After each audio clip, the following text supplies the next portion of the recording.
Hey everybody, it's Kevin Grolig here tonight, Tuesday night in the DMV, where all sorts of crazy shit is going down. Tonight, though, we've got a really good show for you. I've got a very special guest.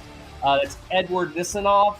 He is a CPA and he is the CEO owner of Nisanov Tax Group. And tonight's conversation is going to be about building wealth through real estate. I have to tell you, I've been in the real estate business for 35 years, but it's been predominantly just helping home buyers and home sellers purchase properties, sell properties, things like that. Yeah, I work with some investors. We get into some, 1031 exchanges from time to time. However, I will tell you that in talking to Edward, and Edward and I actually have a mutual client / person that is very close to us, that I will discuss a little bit later. But this is just what he does is really not something that I do and that I'm that familiar with. So I'm when I talked to him a few weeks back, I was super excited to hear about all the tactics and strategies that he uses to help people build wealth through real estate. So with all that being said, I want to introduce everybody tonight to Edward Nisanov. Hey Kevin, Edward. Great to see you. How are you doing? I'm doing well. How about yourself? I'm doing well. And I always feel like I have to explain it a little bit because you're never really sure where people are watching from. But are you familiar with what the DMV is besides the Department of Motor Vehicles? No, I am. It's funny you say that. I was thinking about that today. We were at a conference in Alexandria a couple of months back, and everybody kept dropping DMV. I had no idea what that was. So I was educated, right? Yeah, DC, Maryland, and Virginia. And it's funny because I've grown up here, been here my whole life. I don't know, this is kind of a relatively new term. I think it's probably been the last 10, 15 years because, I would have thought the Department of Motor Vehicles. But anyway, so Edward, where are you this evening? Where are you based out of? Yeah, so we're based out of Brooklyn, New York. We've been here for quite some time. We help clients all throughout the country, actually, throughout the nation and internationally as well. With today's technology, we can be everywhere. Yeah. So, normally I hear CPA and I'm thinking kind of a dullard, not one for personality and everything. However, I kind of stumbled across some of your social media. You were also on TikTok and I see on Instagram as Taxes Schmaxes. Is that you? Right. That is me, the one and only. So tell us a little bit about, what you do, how you started in the business and kind of, in talking to you before this meeting tonight, you're not just like some dude at like an H&R Block who like, hey, come on in here and let me put your taxes together. You've got some pretty cool strategies and it seems like you're helping a lot of people out there. So why don't you tell us a little bit about, what you do? Yeah, of course. Actually, that's where Taxes Schmaxes came about because everybody's talking about taxes. And I'm just like, that's not really what you're thinking of. You're not thinking of just doing the tax return. It's all the planning and everything that you do ahead of time that goes into that tax return that we really have to concentrate on. And that's what we do, come up with the strategies. But to answer your question and to give your viewers a little bit of a background, I've been doing this for 20 years or so. It was really a family business that I was in growing up. I helped in the family business doing taxes. And when I started doing the taxes themselves, I realized that everything that we were doing, it was, I don't want to say sort of like an H&R Block, but a lot of it is really reactive. Somebody would come in, we would talk to them once a year, and then we would look at everything and there's nothing we can do because we're only talking to them once a year. So several years back, I decided, listen, we can't do this anymore. It's just a waste of everybody's time. How do we become proactive? How do we get ahead of the curve? How do we help our clients? And that's when I kind of revolutionized the business itself and changed the business model where we're doing everything proactively. We're talking to our clients at least 4 times a year just to make sure that we're planning around all the changes that are going on. We're going to speak about real estate. A ton of things happen in real estate. And as you know, it happens quickly. right? So you have to be able to call your advisor, your lawyer, your accountant, whoever it is that you're working with right away and get that valuable advice, because that's the decision that you're going to make. And you want to make sure you make the right decision. So we're proactive, on top of things, speaking to people throughout the entire year and giving solid advice and strategies to lower that bottom line and build wealth at the same time. Yeah, it sounds almost like kind of like, almost like holistic medicine where you're into, just the wellness side of things so that ultimately get healthier and don't have to you know, have as many trips to the doctor and things like that. With you, it looks like, in talking to your clients and meeting with them 4 times during the year, if something occurs where they have an opportunity, first of all, I'm sure you're helping them to strategize and everything, but ultimately, let's say that it involves purchasing real estate.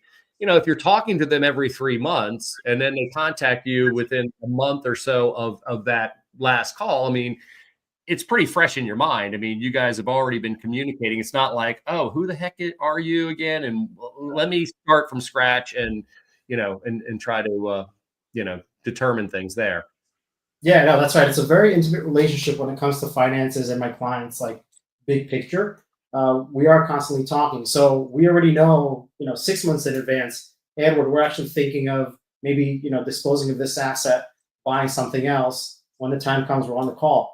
I want to point one thing out, Kevin. You kind of hit the nail on the head there when you use the word holistic and that term, because that's exactly what we do. It's a holistic approach to business owners, real estate investors, high net worth individuals, where we come in and everybody that we speak to, we look at the big picture, not just from the tax and wealth building side.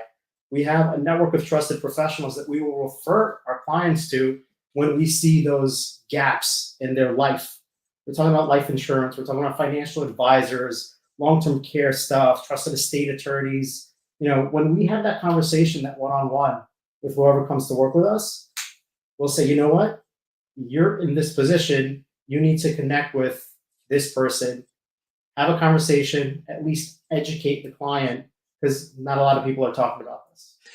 Well, I mean, it's interesting, and I'm just going to kind of also bring it back to the medical side of things. What I find out there is that, it's what I love hearing is the holistic side, and that you finding gaps in what people have there. Because what I see, and ultimately, I just got married back in December. My wife and we're now starting to look at, combining two, into one, and also, looking at like estate planning, looking at financial planning. Do we look at trust? All those type of things. You need to be looking into, and I think that the mistake I think that a lot of people make is they talk to one person, and then it's ultimately there's other things involved, just kind of like medical stuff. You can go into a doctor and they can check out one thing, but what I find too often is that that one thing affects something else, and now you got to go to somebody else to check this out, and it's kind of the back and forth. So it sounds pretty cool. That it sounds like you've got like a real good like kind of umbrella or suite of professionals that do different things, but yet they're somewhat intertwined and working together, in the best interest of the client. Yeah, it's exactly right. I mean, it's been years in the making, and it's still growing.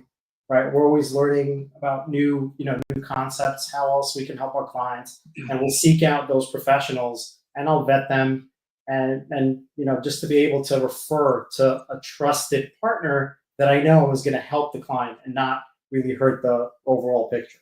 That's right. Super important. Yeah. Right. So why don't you start telling us a little bit about some of the advantages there are out there to purchasing real estate. Talk a little bit about real estate investments. I know that you and I talked backstage a little bit about some of the short-term rental possibilities, like through Airbnb. So why don't you kind of jump into some of that? Yeah, I mean, one of the biggest wealth builders, and you know that being in the industry, one of the biggest wealth builders is through real estate, and not just from an inflation hedge, but also a lot of tax benefits when you do own rental properties and even your primary residence, right? You get to, kind of shave off $250,000 or $500,000 off a capital gain. That's a lot of money, right? If you sell your primary residence, had to occupy it the last 2 or 5 years. But that's low-hanging fruit. Hopefully most accountants will educate their clients on that. But there are some amazing strategies if you're a renter, right? If you're renting in a short-term basis. So it's a short-term rental strategy that I absolutely love because you're able to offset your ordinary income with the passive losses from your rental. Now, many of us know in the industry that if you set up the property right, it's going to be cash flow positive, but negative from a tax loss and paper loss perspective.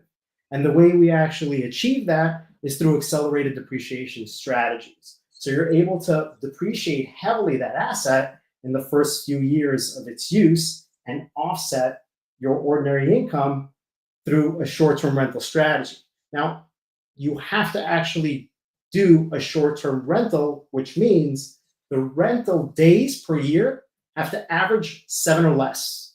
So it's not like you're buying a property, you're putting in a tenant in there, and he's living there month to month, paying you rent.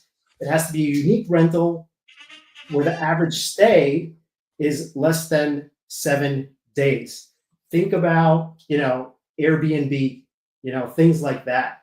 So if you qualify under that rule and you put in at least 100 hours during the year managing the property, including scoping out the property, furnishing the property, managing the property, even if you have a management company, we can still qualify you for that loophole, which is huge savings.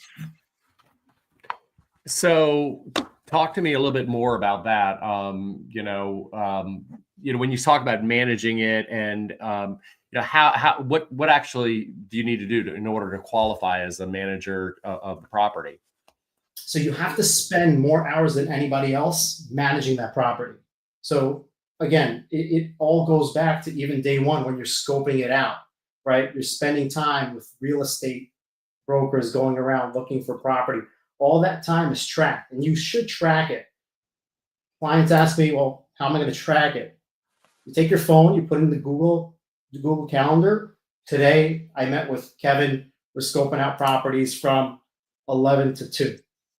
That's several hours right there. And throughout the course of the year, you hit 100 hours, you have to put in more hours than anybody else that works on the property. And that's usually the case. And you're good to go. Also, keep in mind all the hours that you spend on the listings, right? The listings, updating Airbnb, putting photos, furnishing the place, things like that, all count. Wow. All count. Wow. And to be quite honest with you, I'm not familiar with the Airbnb platform from the owner side, but I've of course looked from the consumer side. Yeah.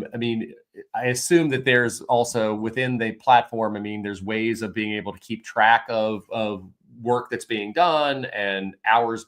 Is there a way to do that through the Airbnb app? So there's so many more hours that are outside of what you're doing with Airbnb that you should take it upon yourself to keep track of your own calendar.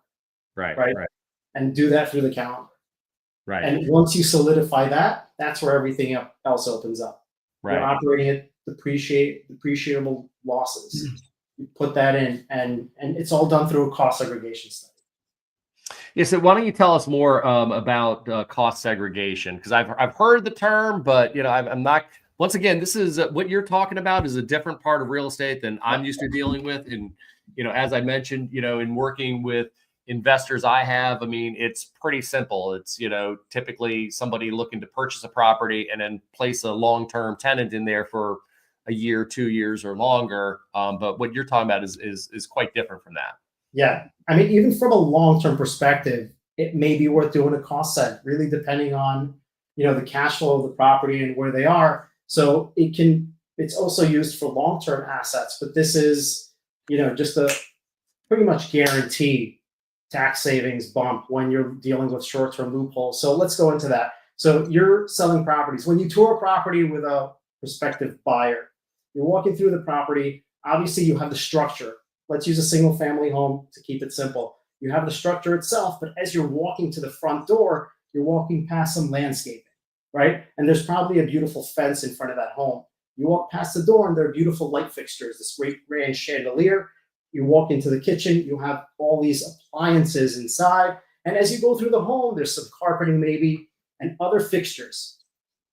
If you were to take that asset and just depreciate the asset itself, allocating out land, because land isn't depreciable, you would have to depreciate it either over 27 and a half years for residential property or 39 for commercial. But inside that building, you have all these other components that we just spoke about, right? You have the appliances, you have the fixtures, you have the carpeting. The useful life of those assets are much shorter, and they can fall as low as 5 years, and 7 years, and 15 years. So things like appliances, those could go into a 5-year property. Fixtures, 7-year property. Land improvements, carpeting, 15-year property. So instead of just taking all that and depreciating it over 27 and a half years, you will hire a cost segregation company that's going to go to your property and actually value each particular asset and break it out per useful life. So they're going to do an engineering study and give you a report saying your $500,000 home, for example, we can break out $100,000 in 5-year property, $38,000 in 7-year property, and $18,000 in 15. Wow. With 5-year and 7-year property, you can still claim bonus depreciation. Right now it's phasing out. We're looking at about 40% this year. It started phasing out a couple of years ago. But if you remember, a lot of people were talking about buying these luxury vehicles and writing them completely off. That was under the bonus depreciation scheme, right? Right. Legal tax loophole.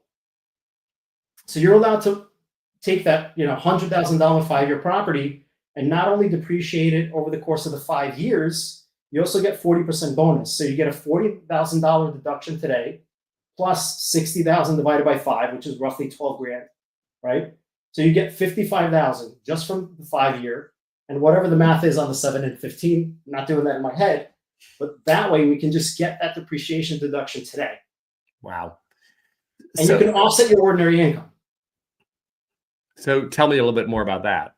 Yeah. So the whole purpose of this is if you're getting a W-2 from work, or you have something else that you do for a living where you get ordinary income. So you're a partner in a partnership, you have some K1 flowing through to you outside of a W-2, any ordinary income that you have, you are allowed to offset that with the losses from your short-term rental. Wow. So, obviously it's a lot to take in, but, when you have clients, are you able to, are you willing to sit down with them and kind of go through the spreadsheets and just showing them exactly what the expected cost savings will be and because obviously it's a lot to take in with numbers and everything, but are you able to sit down with them and then kind of strategize, long-term for this property, as well as, not only just, when they purchase it, but and the first few years, but even, an exit plan of when it may be a good time to potentially look at selling or disposing of the property? Yeah, that's exactly right. That's exactly what we do, right? We sit down after the cost seg is done. We go over what the savings is for that particular year, and they're going to see that in the projected tax return because they're going to have, let's say, $250,000 of ordinary income that they would have otherwise just paid tax on. And if they're a W-2 earner, they already had that withheld from the paycheck. Now we come in with the short-term loophole cost segregation study. Boom, we just found another $55,000 of a deduction. So they're not paying tax on 200, but not on 250, but on 200 instead, with 195. That's a huge tax savings, right? Yeah. We're talking about, it depends on which state you're in, but it can be 40% of that. So that's another 20 grand in your pocket right there.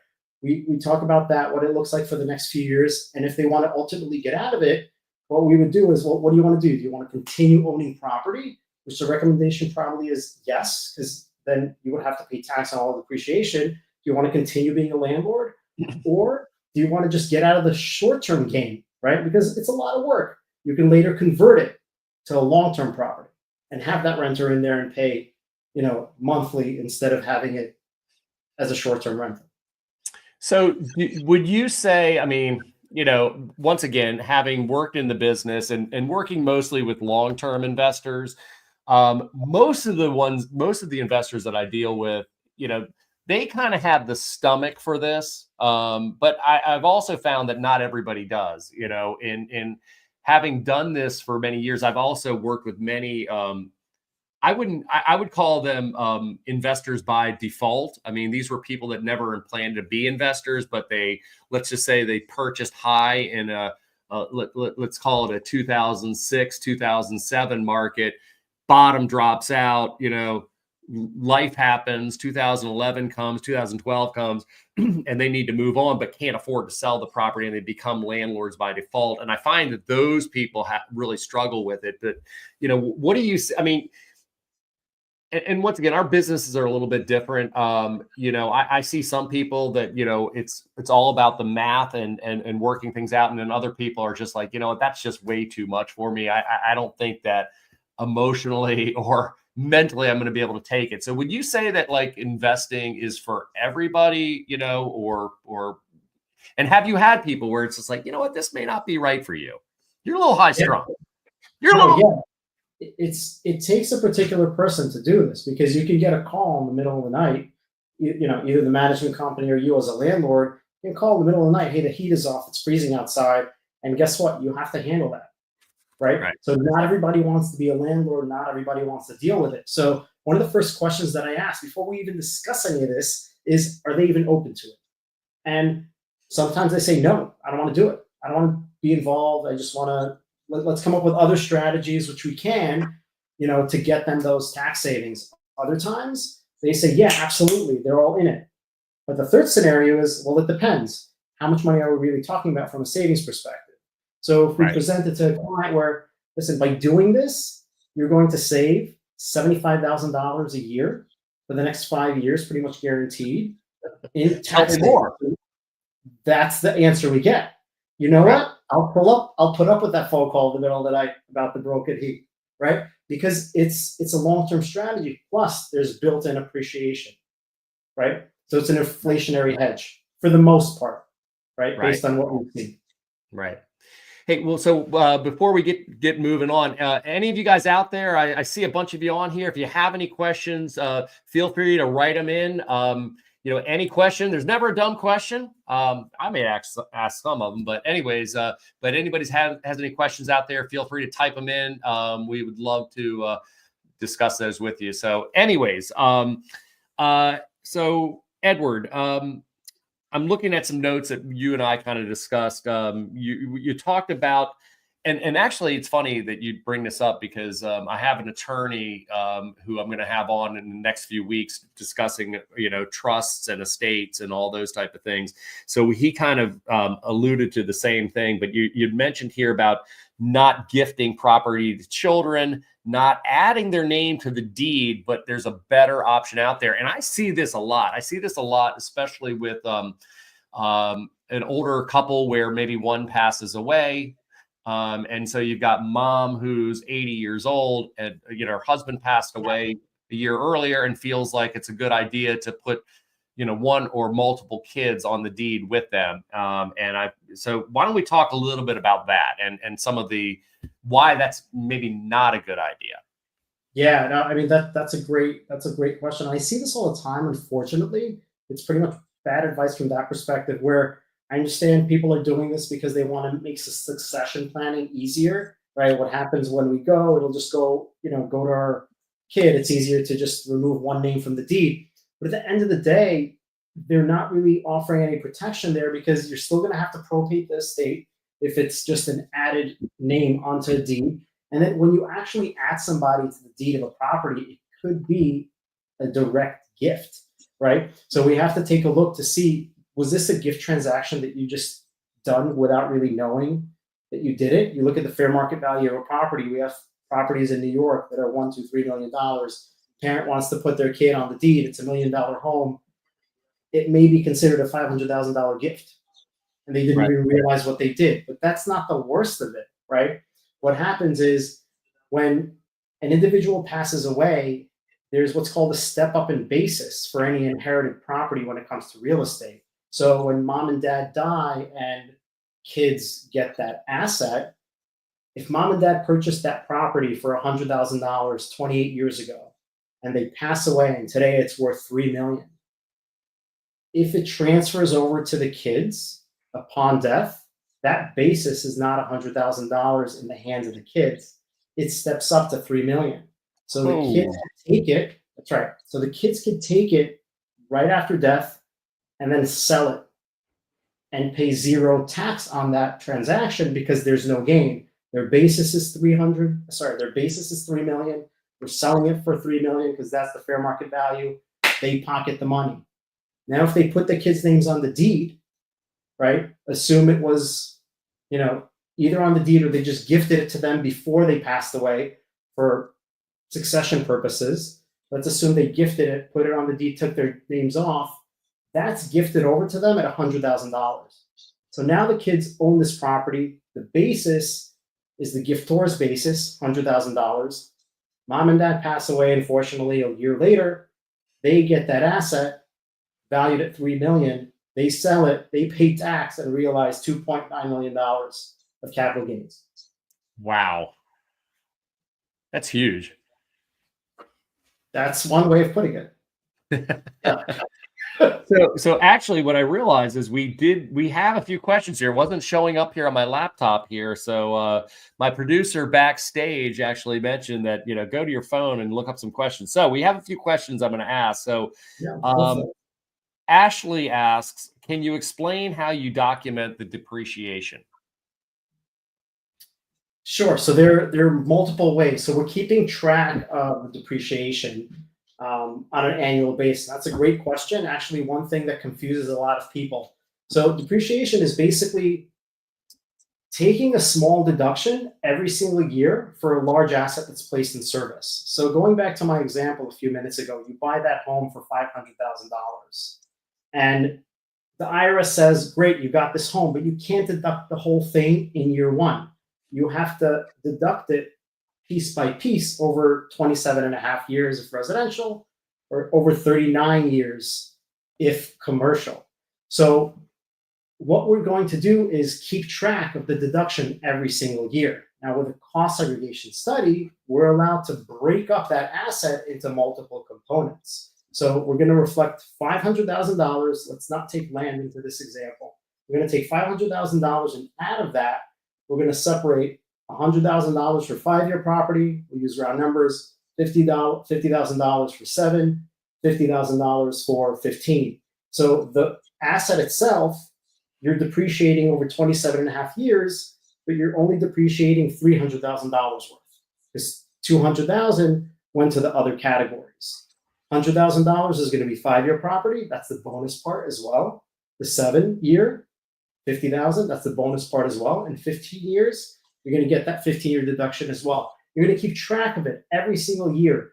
When you do your tax return itself, you're going to, or you should, get a report that is your depreciation report. And it keeps track of the asset that you placed in service, when it was placed in service, the amount that's being depreciated every single year, and the accumulated depreciation, which is the amount you took since you placed it in service. And that's how you keep track of it. Wow. So Ashley, hopefully that answers your question. If you have any others, obviously feel free to follow up. Let's see. I've got Chris Balto asks, what is your opinion on Trump tax cuts? Oh, that's an amazing question. So it depends on the cut. And also it's really premature to even talk about this, because the way the process works, once it goes through, the whole system, goes to the House, through Congress, I mean, it has to be approved. What he says today could be completely different than what we see tomorrow. Right. So in theory, based on what he's done so far, he's going to probably push heavily to get what he wants, but there's already a lot of pushback on certain proposals, not just from a tax perspective.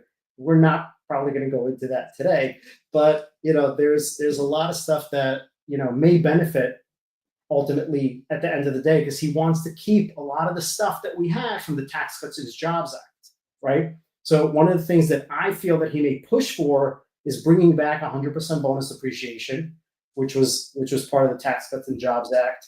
He wants to keep probably the high standard deduction, because that's about to phase back out. It's going to go to the personal exemption and the standard deduction as well. A lot of things in the Tax Cuts and Jobs Act will be pushed to stay.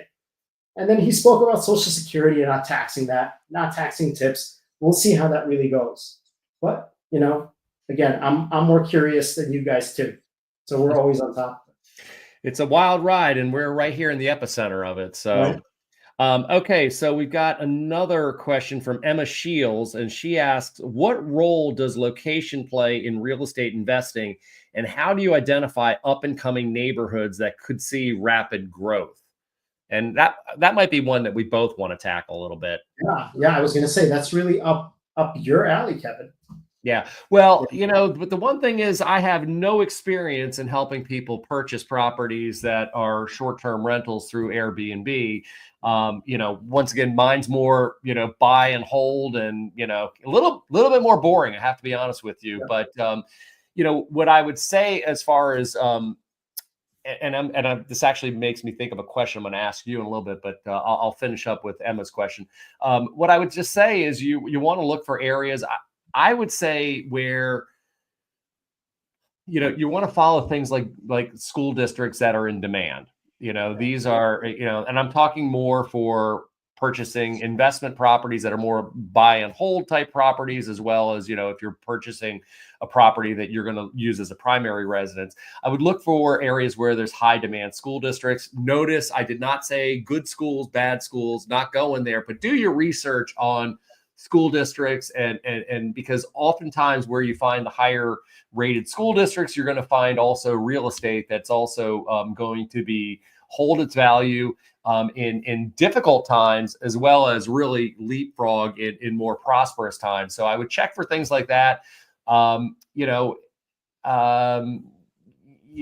of the telltale signs of what you're going to want to look for, as far as like if it's a single family home, are just things that over time are always going to be important to people. Like, a good lot is a good lot. Something that, Edward and I are in different marketplaces here. So, he's based out of Brooklyn. So I would imagine, you're probably not getting a lot of homes out that way that have, scenic views or what have you of like green pasture land or backing to trees. But like in our area, I would just say that you want to look for areas, for homes that have good lots that, are going to be somewhat private, where people can do what they want to do, not so much homes where they're going to be on main roads or back to main roads on 495 or things like that. So, but just, those things are going to stand the test of times. There's definitely architectural designs, and there's fads of what goes in and out as far as, interior design, but a good lot is a good lot, and good quality school districts are always going to be in demand. So that's what I would say, from the buy and hold standpoint. But what would you say on some of these things?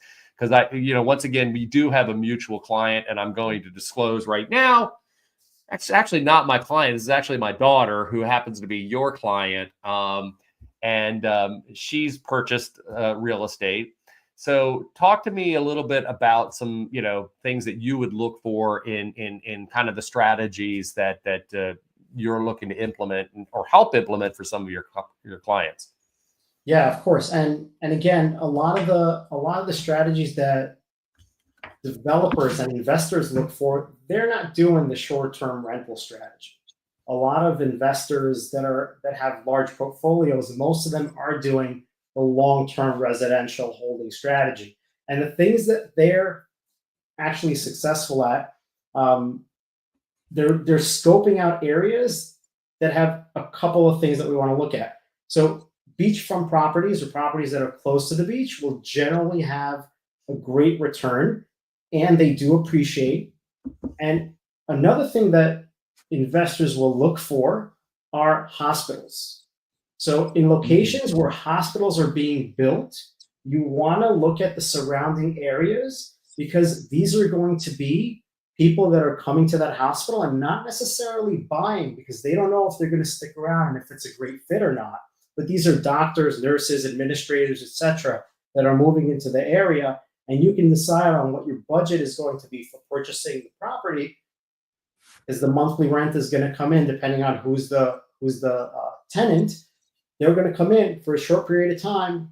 If this works, they may ultimately move out of your property and buy a home. If it doesn't work, they've just rented your property for 3 years and they're gone, moving to their next location. But that hospital is still there. And if a hospital is there, the place is expanding. So that's one big thing that you also want to look at.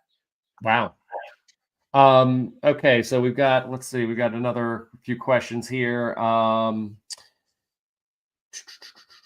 Ashley again asks, what kind of property would you recommend if you're looking to pursue this type of strategy? Is it better to get a home that requires upgrades? Is there a price point that you should target?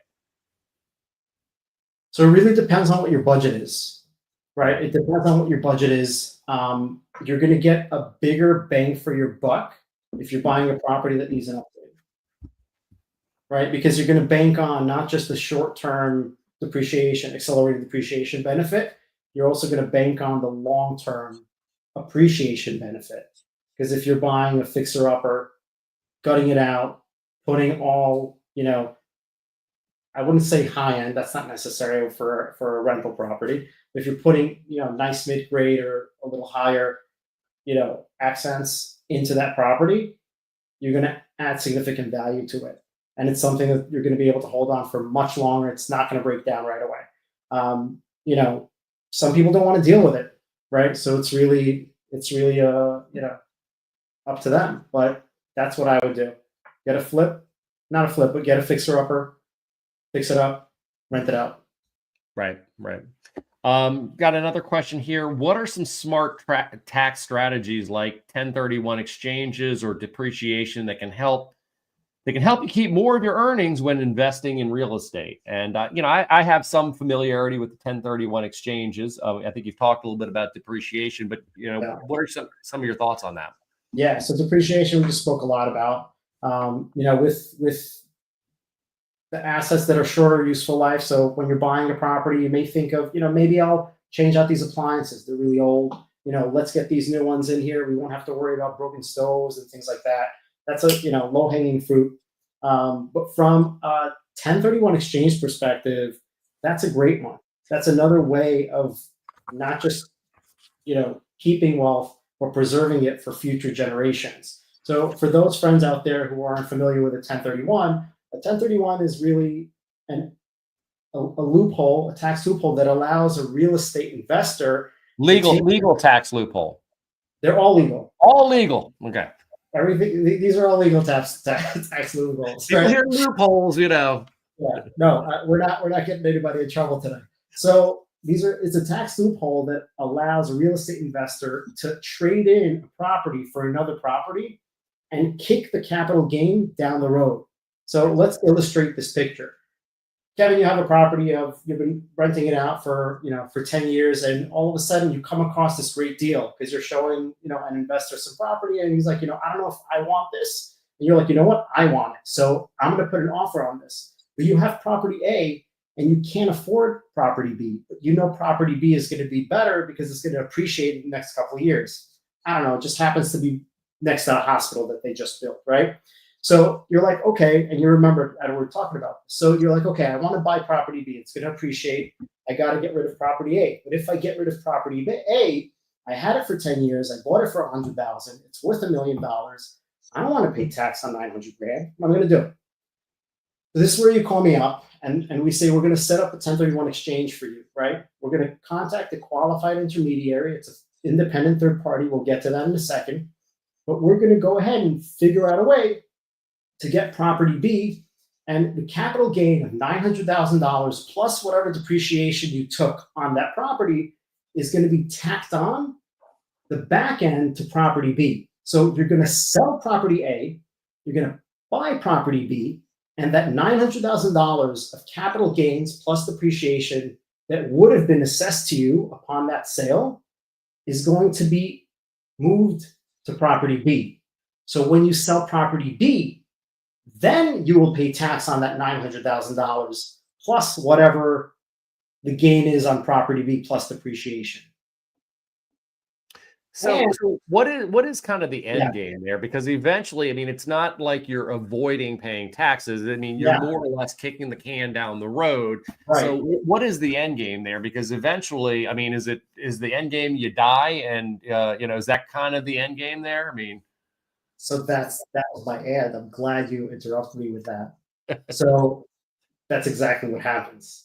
You keep kicking that can down the road, and we just spoke about a little concept of step up in basis when you die.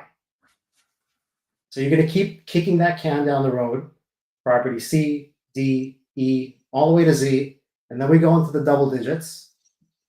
And then when mom and dad die, that last property that has all that 1031 gains will move on to the kids at a stepped up basis at that fair market value. And they basically pay no tax. Wow.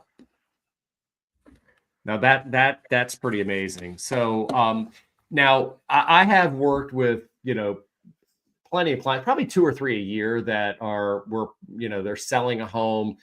I work with more people that are selling homes as part of a 1031, because what I find is a lot of them are selling investment properties here, and then they're purchasing something outside of the area, like maybe down in Florida or so. So talk to me a little bit about, because there's timing that's involved in this too, and when you're selling property A, as you mentioned, you have to, find an intermediary ahead of time and everything. All of the profits, all of the gain, none of that can go to the home seller. I mean, that goes all to the intermediary, but there's also some timing involved. So kind of tell me a little bit about that, or tell our audience a little bit about that as well. Yeah, that's right. So, and that's the thing, I get this a lot. I get these calls from, not, these aren't always my clients. Sometimes they are, but not always my clients, where they call me, they're like, hey, listen, we hear you're a strategist. We're in contract with the property and we want to do a 1031 exchange. And that's why I say that's really difficult to do, because there are these timing issues that we have to keep in mind. So to do a proper 1031 exchange, it has to be a qualified exchange, meaning when you're in contract with property A, you have to name the properties, the property or properties that you want to replace property A with within 45 days. Then you actually have to close on property B within 180 days. So all this has to be done in these intervals. Once the closing takes place and you receive the money for property A, those funds have to go to an independent third party called a qualified intermediary that keeps those funds in escrow. Every dime. Every dime. Right. Then releases the funds. Every dime. Every dime. And there's a little caveat there we'll talk about in a second, to the owner of property B when you buy it. And that would be a qualified transaction. Now, you can buy a property that's cheaper, but then you would pay tax on that difference, right? So that's the issue there. So we always have to keep that in mind. And as far as, when it's identifying properties, so you said you have to identify properties within 45 days.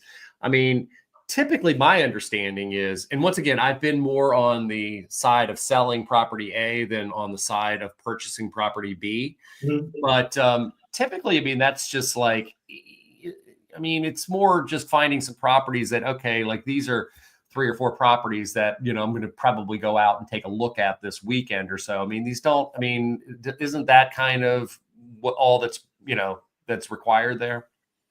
So there monetary restrictions as far as what's required there, as far as what qualifies, and also you would actually have to close on the properties that you've listed. So you can't go back and erase like the third property of that list and say, you know what, we'll just swap it with this one. But most of the time, Kevin, this is what we do. Before the thought when the thought comes into your head of selling property A, that's when you start your search. Right.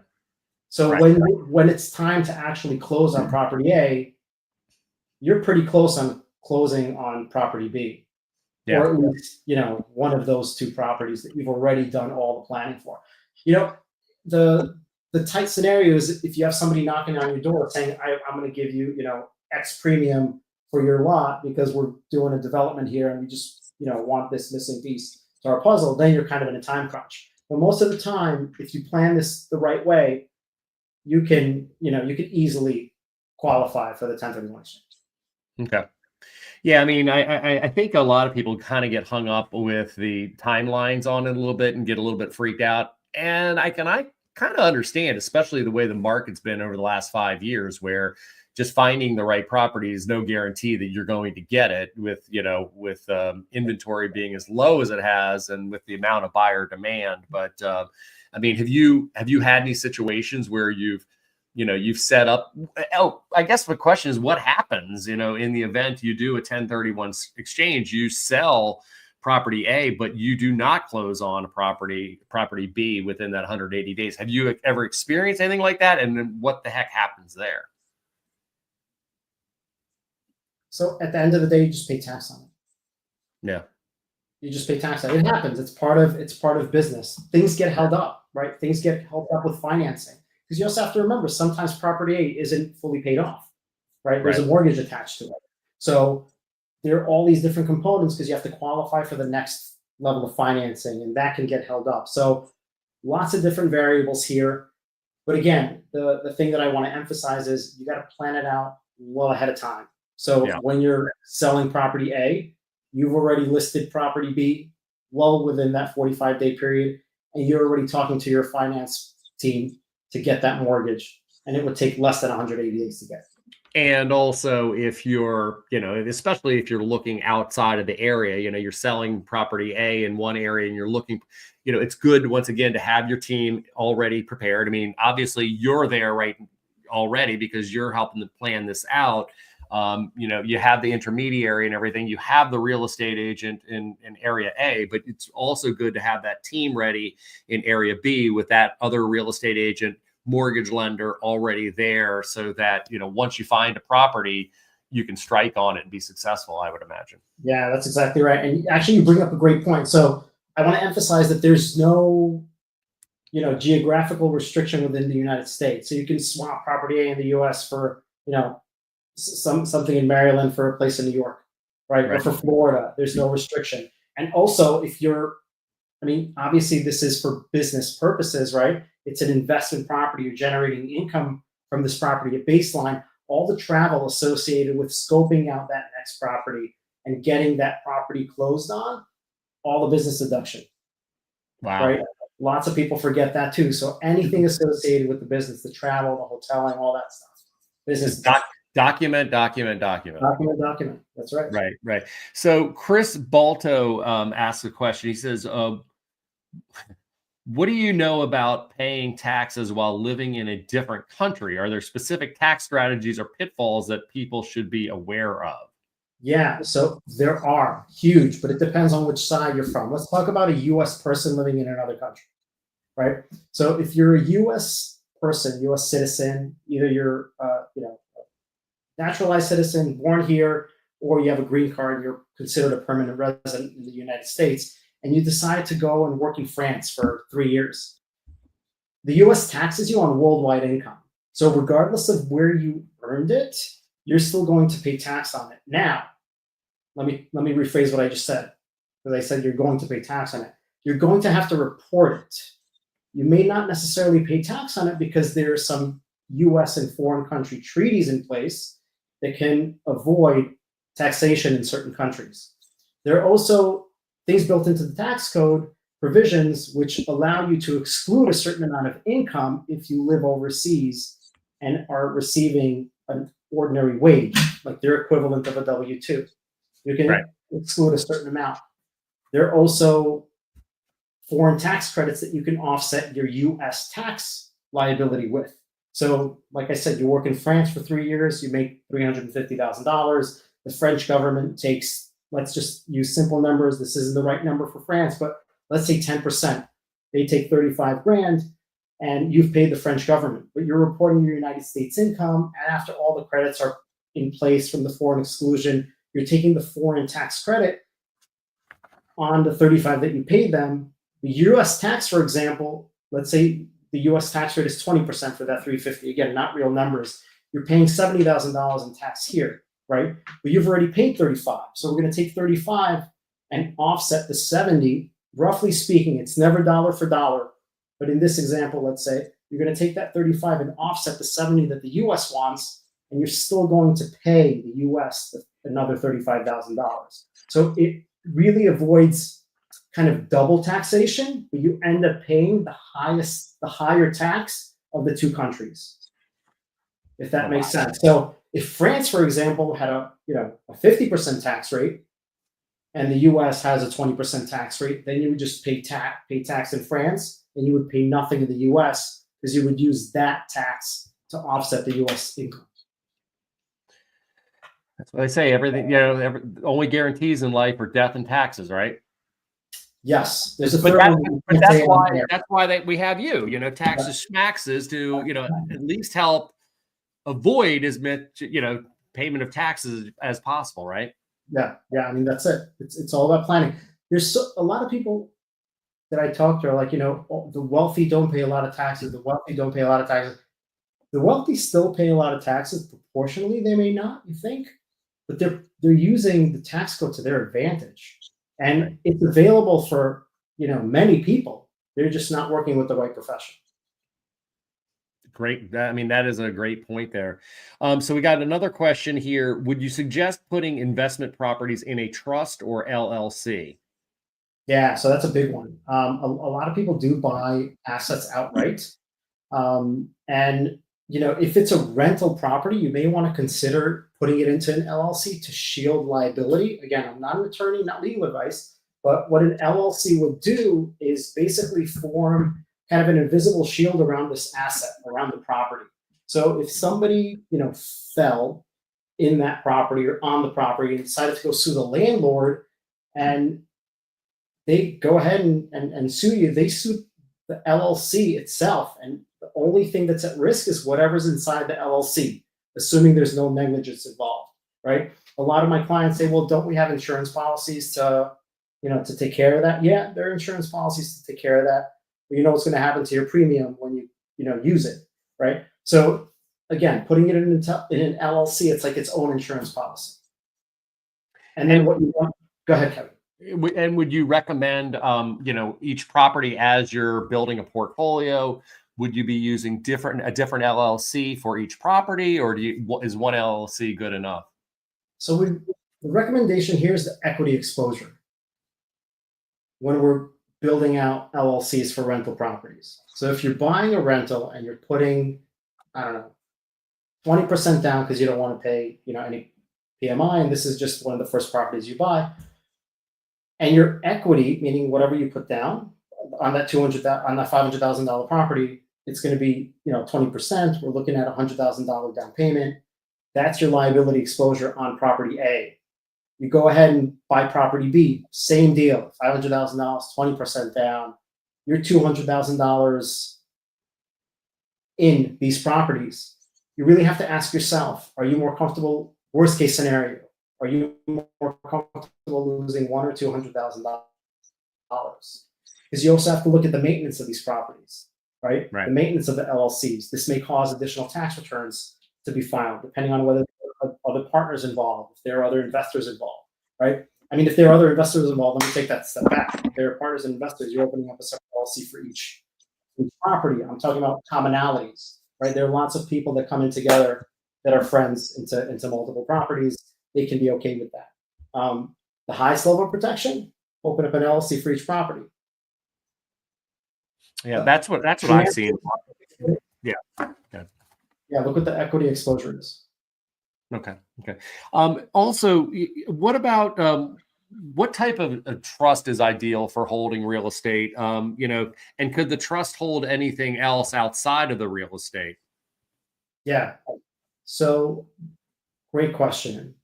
So the purpose of a trust to not just hold real estate, to hold anything really, it's it's part of your succession and estate plan, right? So without putting these assets into a trust, when you pass away, your entire estate has to go through probate, right? Which is a process where you go through the court system, and the court really decides where your assets go. Now, if you have a will, they don't have to figure out where the assets will go. If Right. you don't have a will, then it's really up to their discretion to decide where your assets go. So we want to avoid all of that. So what an attorney will structure is a trust, which would be a living trust, right? A grantor trust in these scenarios, where you would put the asset, which is either the property outright or the LLC that owns the property, into the trust, and everything flows through to you as though nothing really changed. From a tax perspective, you can ignore the fact that the trust is there, because everything still ultimately flows to the owner. But from a succession perspective, the trust will list beneficiaries of your assets. So think of it as a will that doesn't have to be probated. So Right. the trust will say, I bequeath to rather the beneficiaries of these assets are my kids. So it'll go to my kids. You can list anybody, and you can also put restrictions. So it'll go to them when they hit 21, when they hit 25, if they graduate college, if they get married. It's really your decision. And to answer your other question, you can put any asset into that trust that you'd wish. So you can put brokerage accounts in there. You can deed vehicles to the trust. It's a holding mechanism. Wouldn't it really kind of be in your best interest to have every asset in there? I mean, because ultimately, if you don't, upon passing, whatever asset is not in there would then be required to open up an estate. I mean, am I correct about that? Or Yeah, you hit the nail on the head. That's exactly right. That's why you want to put everything into there. You want to deed everything into there. Put your brokerage accounts into there. It's literally going to say the revocable trust or the grantor trust of Kevin Grolig. Right. And it's not going to have your personal name on it. It'll have the trust name on all the deed will be transferred to the trust. Everything will be at the trust name. Now, And I'm sorry. Does no, it's the, okay. does the trust provide asset protection as well, or? So it does not. Okay. But that's what the LLC does. I mean, so no issue with having an LLC and a trust. The LLC, just like everything else, can go inside the trust. Yeah, it's just an extra step. We layer it up.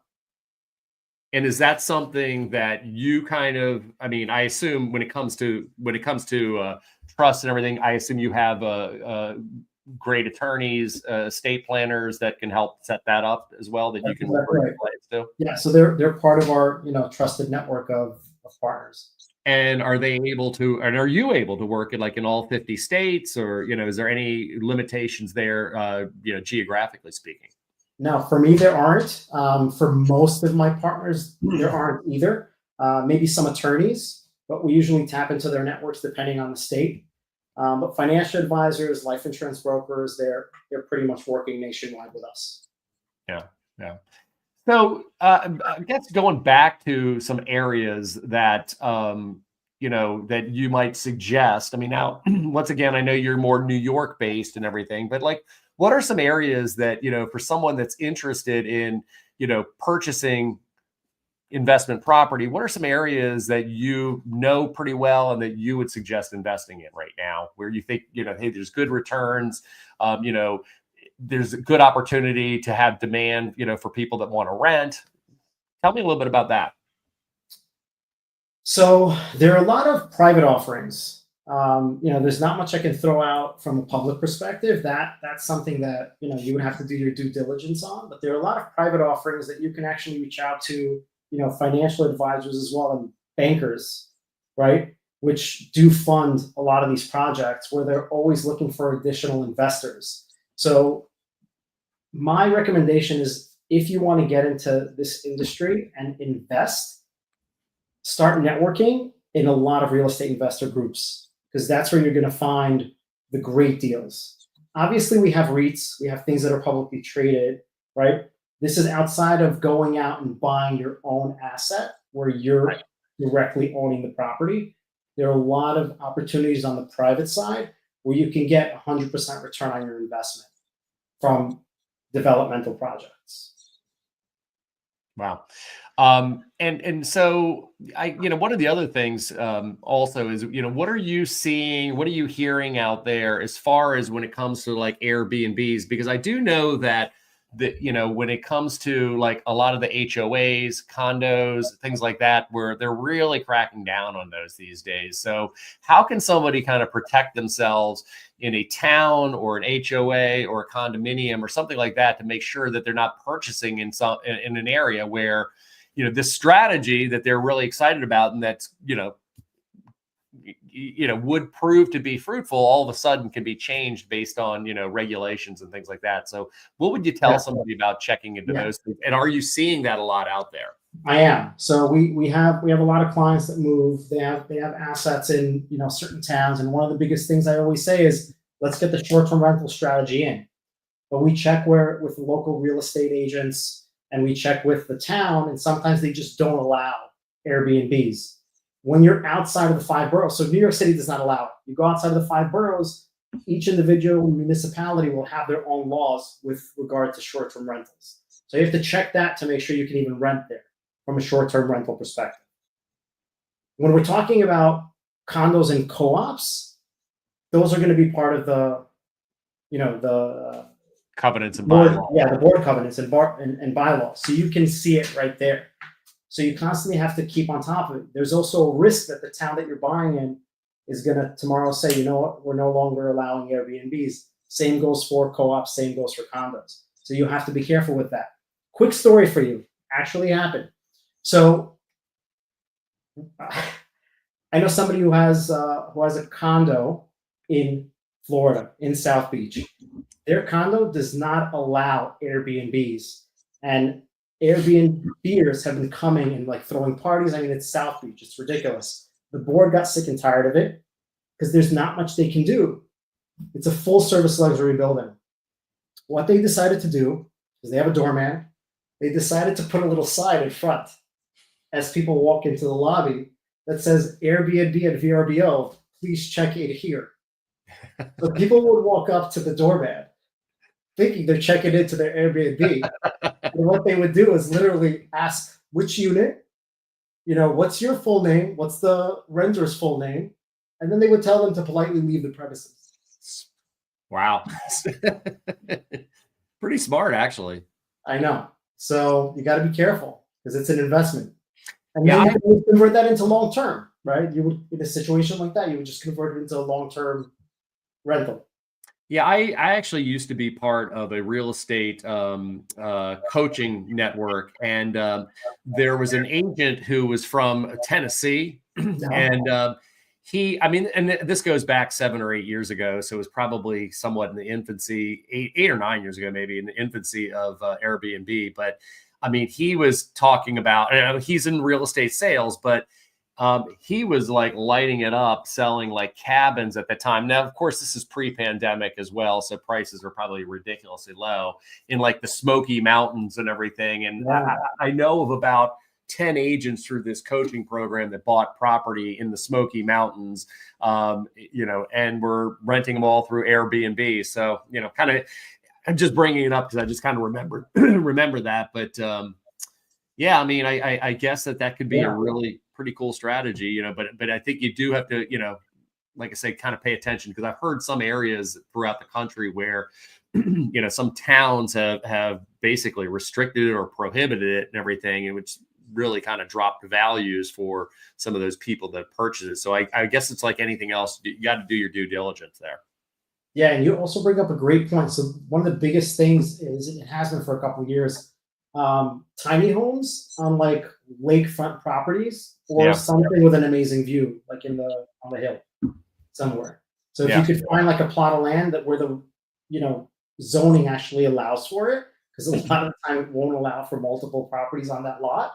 But if you can somehow subdivide it, that can be a gold mine. Wow. Wow. That's a great idea. So we're running a little short on time, but I got Chris Balto. He's asking some pretty interesting questions here. What would happen if the IRS got abolished? I can't imagine it would happen, but we would have to figure out a way to flood the country. So, well, it actually does bring up an interesting topic, because I know that, back a few years back, Biden was recruiting and bringing in a bunch of IRS agents. I think it was 87,000 or so was the number that I remember hearing. And now, of course, you've got such, a purging going on of all the, so many of these agencies, to include the IRS. So, I mean, just with tax preparation and all that, what do you see happening here, with a lot of that? I mean, not from an IRS being abolished perspective, because I don't know. I think that's a little ridiculous. I think we all do. But from downsizing the staff at the IRS, I think that's really a hindrance to the whole process. It's already been extremely difficult to contact them, when there are any issues that come about. You got to understand that a lot of the notices that clients receive, they're all automated. Right. They're just computers just going through the system, comparing what was reported to what they received from payors. There's a mismatch. They send a letter and a notice, and then we have to address it, either respond back or call in. We don't want to call Hour on hold, at least. We have our own line. Yeah. We have our own line as tax pros, like the licensed tax pros, but it's not just the fact that they're not there to address it. It's the competence of the people that we're talking to, right? So we gotta beef that up. I think if anything, they should put the right people in place and do it wisely. We need to get it done the right way. Right. So, Edward, while we're kind of wrapping up, do you have any other things that you think that are kind of worthwhile for our audience to hear about? Any thoughts, any, suggestions on, saving some money, building wealth, anything else that maybe we didn't touch upon this evening? I mean, there are a ton. I can talk for hours, but I think we have a few minutes left, right? So, I talk about this stuff all the time. First thing that I want to mention, I mean, we are in tax time. It's tax season. This is the rush, right? So if there are things that you think that your accountant isn't doing for you, encourage that they file an extension for you and talk to your accountant about tax strategies. If they don't know what you're talking about and they're like, listen, man, I'm just putting in these numbers in boxes. I don't have much time for you. Find somebody else to talk to. We just spoke about this earlier in the call. It's like getting, an opinion from a doctor. Get a second opinion. Right? Get a second opinion. You want to make sure that you're doing what you can to build your wealth and save money for yourself, right? So that's first and foremost. We're in March. You got a couple of months left. April 15th is the deadline. There are other things that we talk about on a regular basis. Business owners, especially, so many opportunities. I would recommend checking out a lot of my stuff that I post on Instagram, on TikTok, on YouTube as well, where I extensively talk about a bunch of tax strategies that business owners and investors and high net worth individuals could incorporate into their life to save taxes and have some peace of mind, because that's what it's all about. And if you want to reach out to me, obviously you can as well.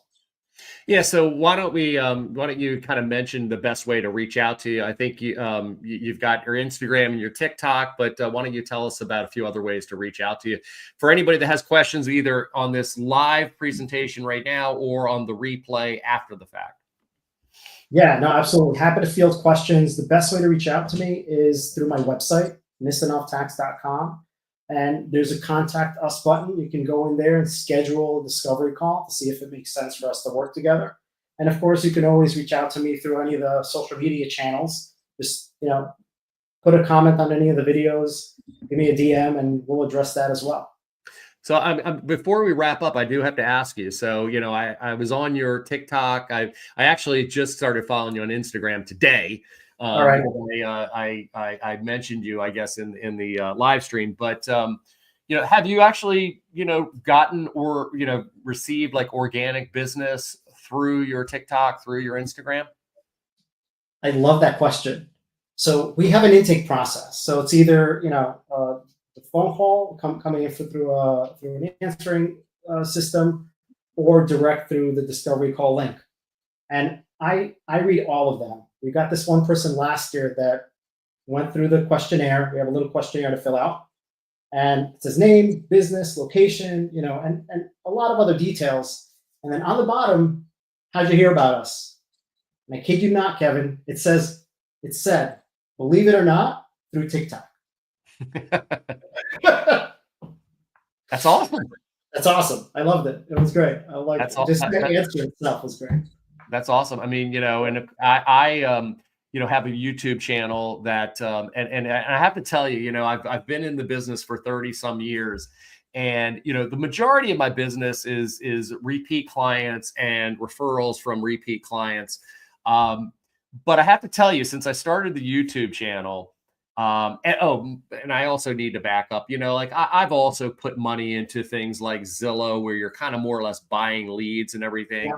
And ultimately what it ends up being is, I end up chasing people around all over the place, which, and I realized really quickly that I suck at doing that. And I hate doing that. It doesn't make me feel good about myself having to chase somebody around. So when I started the YouTube channel, it was really more or less just, wanted to kind of give some of the knowledge that I have out to the public for free, with nothing in return back, other than, if there's something in you that you like about me, and you think that I could be a value in your world as far as helping you either purchase or sell real estate, hopefully you give me a ring. But it's amazing because I got, I've had quite a few just organic business that and clients that I've gotten from the YouTube channel. But one of them came to me back in 2022. I want to say it was early 2022.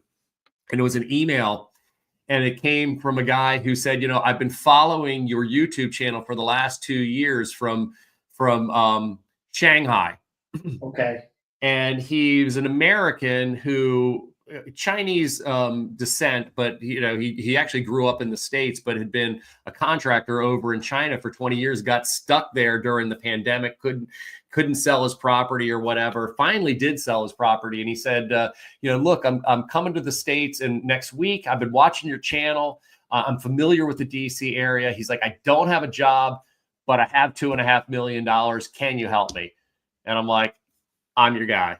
Yeah. And I mean, it was freaking amazing because I started doing these videos and I was thinking it was just for local people and kind of, giving, frequently asked questions and maybe talking about towns. And it's like a guy from China who's just kind of, found me there. And so, yeah. But I have to say, like, the business that I get from the YouTube channel, the people that contact me, I mean, it's the calls that come in or the text messages or the emails are every bit as warm as somebody who I've worked with 4 or 5 times over a 20-year period. I mean, it's just like they feel like they know you and they're like, oh my God, you're just like you are in the videos. I'm like, that's because it's me and because I'm hope so, right? Yeah. Talking real shit, So they don't call it the World Wide Web for nothing. But yeah, I mean, absolutely. It's super warm. Everybody that watches you, they feel like they know you. They're talking to you, and then, it's a different connection.